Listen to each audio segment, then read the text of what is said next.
ہر چیز اس کو نئی نئی دکھے گی، پیاسا رہے گا، وہ علم کا تقوی کا پیاسا رہے گا. اور اس کے اپوزٹ جو چیز ہے وہ تکبر ہے، کبر ہے، غرور ہے. یہ جس کے پاس رہے گا، ارے ان کے پاس کیا نہیں معلومات ہے، میں سناسوچ ہوں، مجھے معلوم ہے سوچے، وہ آدمی کبھی آگے نہیں بڑھ سکے گا، اس کی پیوریفیکیشن ہرگز نہیں ہو سکے گی. تکبر اور تزکیہ یہ دونوں جمع نہیں ہو سکتے. تو میرے دینی بھائیوں، یہ کیفیت ہماری پیدا ہونا ہے کہ 100 نیکیاں کیوں نہ ہو جائیں، اس کے اندر بھی خطا اور غلطی کو ہم تلاش کریں، تاکہ ہمیشہ اپنی نیکیوں پر غرور پیدا نہ ہو، بلکہ اپنی نیکیوں میں خطا کا احساس ایسا بڑھتے جائے کہ کبھی اپنی نیکیوں پر مطمئن اور خوش نہ ہو. آج ہم مطمئن ہیں، ماشاءاللہ صحیح عقیدے کا ہوں میں، جنت پکی، جنت الفردوس اللہ میرے لیے بنایا، نعوذ باللہ. ایسا سمجھ رہے ہیں ہم، بولتے تو نہیں ایسا. آپ سمجھیں گے کہیں ایسا بول رہے ہیں کہ ہم بول کے نہیں بولتے، عمل سے ایسے ہی ثابت کرتے ہیں، عمل سے ایسا تن کے چلتے ہیں، ایسا زندگی میں ٹھاٹ باٹ ہیں، ایسا انداز ہے کہ سمجھ رہے ہیں صاحب جنت ان کے لیے اللہ بنایا ہے. اتنے خوش فہمی میں ہیں ہم لوگ نیکیاں کر کے. پیغمبروں کا کیا عالم ہے دیکھیے آپ، ہمیشہ احساس خطا، ایک غلطی مجھ سے ہو گئی. نوح علیہ السلام کہیں گے جاؤ ابو الانبیاء ابراہیم علیہ السلام کے پاس، اللہ اکبر، اپنے باپ کو چھوڑا، ماں کو چھوڑا، اپنے وطن عزیز کو چھوڑا، شام کے علاقے کا سفر کیا، اور بالکل نئی آبادی، جنگل و بیابان، جہاں ایک درخت اگتا ہے، جہاں پانی کا قطرہ اور ایک پھل نظر آتا ہے، ایسے جنگل و بیابان میں اپنی بیوی اور بچے کو چھوڑ کے شام کے علاقے کی طرف سفر کے لیے نکل گئے. ایسی قربانیوں کی زندگی ابراہیم علیہ السلام کی. جب کہیں گے لوگ کہ سفارش کیجئے آپ کے یہ کارنامے ہیں، تو ابراہیم علیہ السلام اپنی ایک غلطی کو یاد کریں گے، کہیں گے کہ ایک غلطی مجھ سے ہو گئی، میں اللہ کے سامنے کھڑے ہونے کے پوزیشن میں نہیں ہوں. اللہ اکبر. 99 خوبیوں کو بھول جائیں گے. اسی طریقے سے موسیٰ کلیم اللہ، اللہ اکبر، موسیٰ کلیم اللہ جنہیں رب سے گفتگو کا شرف ملا، موسیٰ علیہ السلام، سبحان اللہ، کیسے کہ فرعون کے ایک شخص کو مارا، بھاگتے بھاگتے مدین پہنچے، شعیب علیہ السلام کے پاس انہوں نے 8 سال خدمت کی، اس کے بعد نبوت ملی. کیسی قربانیوں کی زندگی، اللہ انہیں بھگاتا رہا، تیار کیا نبوت اور رسالت کے لیے. قربانیوں کی زندگی. ایک غلطی کو یاد رکھیں گے، 99 خوبیوں کو بھول جائیں گے. اور ہمارے تزکیے کے لیے ضروری ہے کہ ہم اس فارمولے کو اپنائیں. اپنی کرے سو نیکی کو نیکی ہی نہ سمجھے. نیکی کر دریا میں ڈال بولتے ہیں نا، بالکل صحیح بات ہے. نیکی کر کے بھلا دو گویا مجھ سے ہوئی ہی نہیں. کوئی تعریف کرے خوش ہو جائے، سمجھے تزکیہ نہیں ہو سکتا. اپنے خلاف سوچنے کا مزاج بننا ہے، اپنے خلاف سوچنے کا. یہ بہت بڑی بات ہے، بہت بڑی بات ہے. اگر میں آپ کی تعریف کرا خوش ہو جاتے ہیں حضرت، تعریف ذرا تنقید کرا آپ کے اندر یہ عیب ہے ذرا کریکشن کر لو، کیا سمجھ رہے ہیں مجھے آپ؟ اچانک بدل گئے. تھوڑی دیر پہلے ماشاءاللہ خوش تھے، تعریف کرنے سے چڑھ گئے تھے.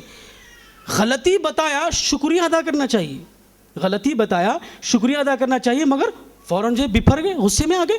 تزکیہ نہیں ہو سکتا، تزکیہ نہیں ہو سکتا.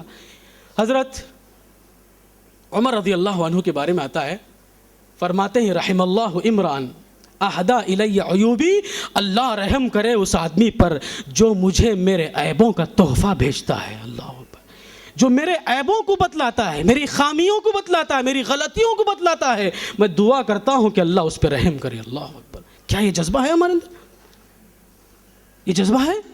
ہم اپنے خلاف سوچنا پسند ہی نہیں کرتے، دوسرا کوئی خلاف بولا تو برداشت بھی نہیں کرتے.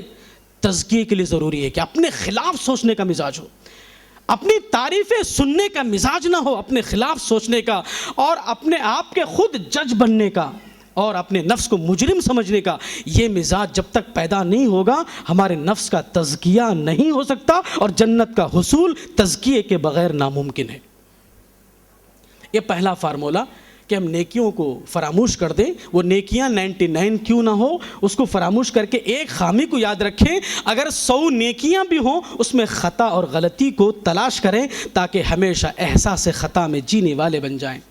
کہ حضرت عمر رضی اللہ تعالیٰ عنہ دعا تھی ان کو کہ اللہ تعالیٰ مدینے میں میرا انتقال ہو اور شہادت ہو. بڑی عجیب دعا تھی. اس کے مطابق اللہ تعالیٰ نے ان کی شہادت ہوئی، اور یہودی نے ان کے چھرے کے ذریعے سے گھونپا. تو شکر ادا کیا کہ اللہ ایک مسلمان کے ہاتھوں میں قتل نہیں ہوا، شہید نہیں ہوا، ایک یہودی کے ہاتھوں شہید ہوا. ان کو بستر پہ لٹایا گیا، پیٹ سے خون بہہ رہا ہے. آپ جانتے ہیں کہ ٹخنے سے نیچے لٹکتا ہوا کپڑے والا ایک نوجوان آیا، اس کو سمجھایا کہ 2 فائدے ہیں، کپڑا اوپر کر لو، ایک تمہارے دل میں اللہ کا ڈر پیدا ہوگا، دوسرا ہے کہ کپڑا صاف ہوگا، ورنہ تم خود روڑوں کو کائی کو صاف کریں، ٹینشن. یہ 2 فائدے ہوں گے، کپڑا اوپر کر لو. 2 باتیں کی. اور اس شخص نے کہا کہ اے عمر رضی اللہ عنہ، تعریف میں کہا کہ آپ پہلے مسلمان ہونے والوں میں سے ہیں، آپ کو اللہ نے یہ رتبہ دیا، آپ کو دوسرا خلیفہ اللہ نے بنایا، آپ کے یہ اعزازات ہیں، یہ انعامات ہیں. سب سننے کے بعد حضرت عمر نے کہا لا لیا ولا علیہ، میں چاہتا ہوں کہ کل قیامت کے دن میرا معاملہ برابر سرابر ہو جائے، میری نیکیاں زیادہ ہوں اور خامیاں کم ہیں، مجھے جنت میں اونچے درجے ملنے چاہیے، ملیں گے. یہ بات نہیں کی حضرت عمر نے. کہا لا لیا ولا علیہ، کل قیامت میں کسی کا وزن، کسی کا بوجھ مجھ پہ نہ ہو، بس یہ ہو جائے کافی. اللہ اکبر. ہم ذرا تعریف کریں گے تو حضرت ذرا یوں کرتے تو پھر بعد میں دوسرا ٹائی ایسا کرتے. استغفر اللہ. بات میں دیکھیے صحابہ کرام اسی لیے ترقی میں تھے کہ قیصر و کسریٰ جیسی طاقتیں تھرا جاتی تھی. وجہ یہ تھی کہ وہ اپنی نیکی کو نیکی نہیں سمجھتے تھے، وہ اپنے کارناموں کو کارنامے نہیں سمجھتے تھے. ہمارے باپ دادا کارنامے کر کے گئے، ہم ان پہ فخر ایسا کہ حضرت ہج کرے ہیں، ہم ہج کرے ہیں ایسا سمجھتے. استغفر اللہ. وہ خود کارنامے کرے تھے صحابہ، مگر کبھی کارنامہ اس کو سمجھتے ہی نہیں تھے. بس عمر نے جو کچھ کیا ہے، اللہ تعالیٰ میری برائیوں کے برابر نیکیوں کو کر دے، میری خامیاں جتنی ہیں اس خامیوں کے برابر نیکیوں کو کر دے، تاکہ کسی کا بوجھ مجھ پہ نہ ہو کل قیامت کے دن. بس یہ جواب ان کا ہوتا تھا. تو یہ پہلا فارمولہ ہے، بہت اہم ترین ہے تزکیے کے لیے. اور دوسرا فارمولہ یہ ہے میرے بھائیوں کہ ہم اللہ تعالیٰ کی نعمتوں کو اپنی نسبت سے سوچیں.